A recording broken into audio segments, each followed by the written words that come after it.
Assalamualaikum warahmatullahi wabarakatuh. Perkenalkan, nama saya Dimas Ramadan dengan NIM 14056240087, mahasiswa program studi pendidikan sosiologi Fakultas Ilmu Sosial dan Hukum Universitas Negeri Jakarta. Oke, halo semuanya. Di kesempatan kali ini saya akan membahas sebuah fenomena yang cukup ramai di internet, khususnya di kalangan remaja generasi muda, yaitu fenomena terian. Nah, mungkin sebagian dari kalian pernah melihat video seperti seseorang yang memakai atribut hewan seperti topeng, telinga hewan, ataupun ekor hewan. Lalu nggak cuma itu, mereka juga melakukan gerakan-gerakan yang menyerupai hewan gitu, seperti berjalan ataupun melompat, tapi menggunakan kedua tangan dan juga kedua kakinya gitu, layaknya hewan yang berkaki empat. Nah, supaya lebih jelas, mungkin kalian bisa melihat contoh videonya berikut ini.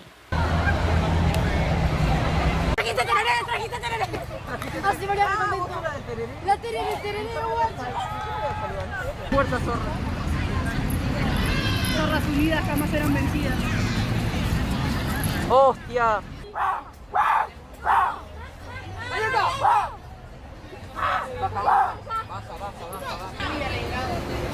Terian merupakan istilah untuk menggambarkan seseorang yang merasa memiliki keterikatan emosional, spiritual, atau psikologis dengan hewan-hewan tertentu seperti serigala, kucing, anjing, dan lain sebagainya. Tapi mereka ini tetap manusia secara fisik gitu. Disclaimer dulu ya teman-teman, kalau komunitas terian ini juga bukan berarti orang-orang yang berubah wujud gitu, seperti siluman yang hewan jadi-jadian gitu, atau seperti di film-film manusia serigala gitu, bukan ya teman-teman. Mereka tetap sama, hidup normal sebagai manusia biasa. Hanya saja sebagian dari mereka ini mengekspresikan identitasnya melalui atribut hewan yang mereka kenakan, meditasi, dan juga tadi gerakan tertentu yang mereka merepresentasikan diri mereka. Bagi sebagian terian ini, hal tersebut tuh bukan sekedar cosplay memakai atribut hewan atau hiburan bagi mereka, karena hal tersebut menjadi bagian dari identitas dan ekspresi diri mereka. Nah, lalu yang jadi pertanyaan, fenomena ini tuh muncul dari mana gitu. Setelah saya research, ternyata fenomena terian mulai dikenal luas sejak awal tahun 1990-an, tepatnya di 1992, ketika beberapa pengguna di internet mulai membahas pengalaman mereka yang merasa memiliki koneksi dengan hewan tertentu. Nah, dari situlah kemudian muncul istilah terian trope yang akhirnya disingkat menjadi terian.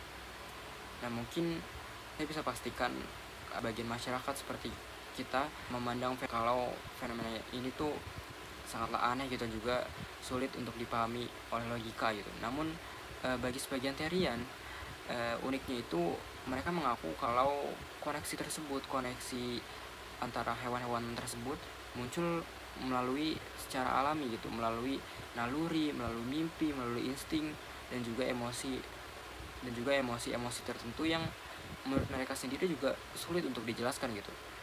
Nah, karena tadi sering mendapat stigma dari masyarakat kalau fenomena itu aneh gitu, banyak anggota komunitas terian memilih untuk mengekspresikan diri. Nah, karena tadi sering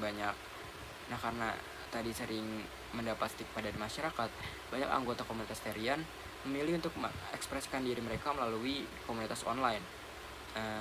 Di internet, mereka merasa lebih bebas karena dapat menemukan orang-orang dengan pengalaman dan ketertarikan yang sama. Nah, fenomena ini cukup menarik untuk kita bahas dalam kajian sosiologi kepemudaan, karena disinilah masa remaja merupakan fase pencarian identitas. Seperti halnya menurut tokoh Erik Erikson, yang mana remaja berada pada tahap identity versus role confusion, yaitu fase ketika seseorang sedang mencari jati dirinya dan juga mencoba memahami siapa dirinya sebenarnya. Nah, dalam konteks ini, terian dapat dipahami sebagai salah satu bentuk eksplorasi identitas di era digital. Internet telah memberikan ruang bagi remaja untuk mencoba identitas baru, sekaligus menemukan komunitas yang membuat mereka merasa diterima. Nah, hal ini setelah dipikir-pikir berbeda ya dengan generasi sebelumnya, yang mana mereka belum tumbuh bersama internet.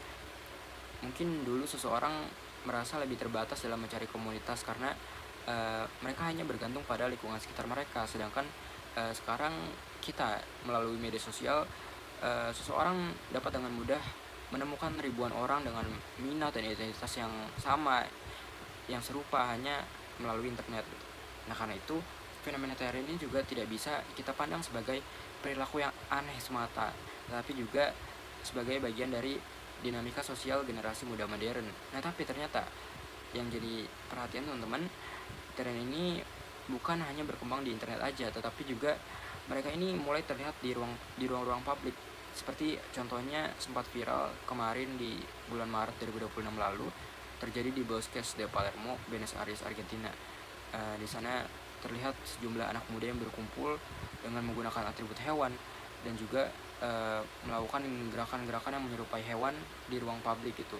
Nah fenomena tersebut tentunya yang menarik perhatian banyak masyarakat ya teman-teman, karena mereka melakukan aktivitas tersebut di ruangan publik dan juga reaksi masyarakat sekitar ada yang penasaran, ada juga yang menganggap kalau perilaku tersebut itu sangatlah aneh gitu dan juga sulit untuk dipahami. Nah dari sudut pandang sosiologi, hal ini menunjukkan bahwa identitas yang awalnya berkembang di internet tadi kini mulai dibawa ke ruang sosial yang nyata. Artinya komunitas digital seperti tarian ini tidak hanya hidup secara online tetapi juga mulai membentuk hubungan sosial di dunia nyata. Nggak cuma sampai situ teman-teman, fenomena tarian ini juga ternyata mulai terlihat di Indonesia melalui aplikasi TikTok. Kalau kita cari di sana banyak beberapa pengguna Indonesia yang mengunggah aktivitas mereka tadi seperti menggunakan atribut hewan lalu menirukan gerakan tertentu seperti melompat-lompat dengan menggunakan kedua tangan dan kedua kakinya, hingga ada beberapa dari mereka juga menceritakan pengalaman mereka merasa memiliki hubungan khusus dengan hewan tertentu gitu. Nah, namun yang menjadi perhatian, banyak dari mereka itu masih berada pada usia anak-anak hingga remaja awal, yang mana hal ini menunjukkan bahwa media sosial memiliki pengaruh yang sangat-sangat besar teman-teman terhadap pembentukan identitas sejak usia yang sangat-sangat muda. Selain di TikTok, komunitas tarian ini juga aktif di media sosial lain seperti X atau yang kita sebut Twitter. Kalau kita cari di sana ada komunitas tarian itu sekitar 2,3 ribu anggota yang join, dan di sana kita bisa lihat para anggota itu ada yang saling berbagi pengalaman, lalu ada juga yang berdiskusi hingga mencari dukungan dari orang lain yang memiliki pengalaman serupa gitu. Nah hal ini menunjukkan bahwa media sosial bukan hanya tempat hiburan tetapi juga menjadi sebuah ruang sosial untuk membangun identitas dan rasa memiliki.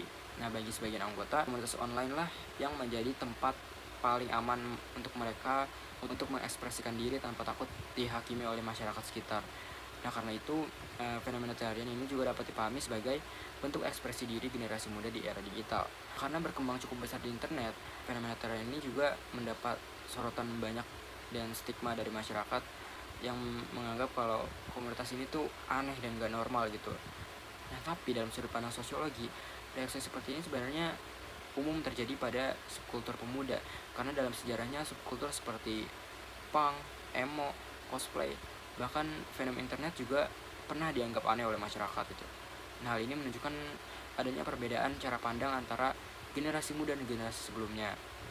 Generasi yang tumbuh bersama internet biasanya lebih terbuka terhadap identitas alternatif dan komunitas digital. Lalu sebenarnya apakah ada dampak positif dari fenomena ini? Ternyata dampak positifnya yaitu komunitas tarian ini dapat dikatakan memberikan rasa memiliki atau sense of belonging bagi remaja yang merasa kesepian atau tidak diterima di lingkungan sosialnya. Nah selain itu, komunitas ini juga menjadi tempat untuk mengekspresikan kreativitas seperti halnya mereka melalui topeng yang mereka kenakan, kostum yang jadi sebuah karya seni juga, dan juga dengan mengupload konten video gitu. Namun di sisi lain tentu saja fenomena ini juga memiliki sisi lain yang perlu diperhatikan. Nah dianggap mereka ini berbeda, banyak anggota komunitas ini mengalami cyberbullying dan juga ejekan-ejekan di media sosial. Selain itu juga penggunaan media sosial yang berlebihan juga dirasa dapat membuat seseorang terlalu bergantung pada validasi online dan terlalu larut dalam identitas digital. Nah karena itu penting bagi kita generasi muda untuk tetap memiliki keseimbangan antara kehidupan online dan kehidupan nyata. Dan jika dianalisis secara sosiologis, fenomena tarian juga menunjukkan bahwa identitas generasi muda saat ini semakin dipengaruhi oleh internet dan budaya digital, yang mana komunitas online memiliki peran besar dalam kehidupan sosial remaja modern. Nah jadi balik lagi, kalau tarian dapat kita pahami sebagai bagian dari dinamika budaya pemuda di era digital. Nah sebagai kesimpulan, Feminitarian menunjukkan bagaimana generasi muda menggunakan media sosial dan komunitas digital untuk membangun identitas, mencari penerimaan sosial, dan menemukan ruang ekspresi diri di tengah perkembangan budaya internet saat ini. Sekian video analisis dari saya. Kurang lebihnya mohon maaf. Terima kasih.